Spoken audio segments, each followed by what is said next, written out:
அன்பானவர்களே, இயேசுவின் நாமத்தினாலே வாழ்த்துகிறேன், வரவேற்கிறேன், நன்றி செலுத்துகிறேன். ஒவ்வொரு நாளும் இந்த வீடியோ மூலமாக உங்களை காண்பதில் மிகுந்த மகிழ்ச்சி அடைகிறேன். நீதிமொழிகள் 12:21. நீதிமானுக்கு ஒரு கேடும் வராது, துன்மார்க்கரோ தீமையினால் நிறையப்படுவார்கள். இங்கே தீமையினால் நிறையப்படுவார்கள். யார் தீமையினால் நிறையப்படுவார்கள்? துன்மார்க்கர்கள். தீமை மேலே தீமை செய்து நிறைந்துக்குவாங்க.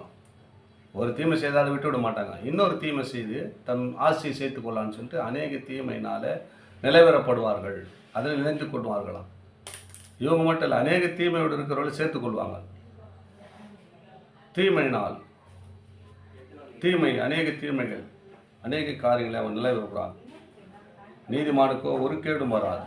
நீதியாக நடக்கிறவர்களுக்கு, நீதியை பின்பற்றுகிறவர்களுக்கு, நீதியான தேவனுடைய வழியில் நடக்கிறவர்களுக்கு ஒரு கேடும் வராது, ஒரு பிரச்சனையும் வராது. ஏன்னா அவர்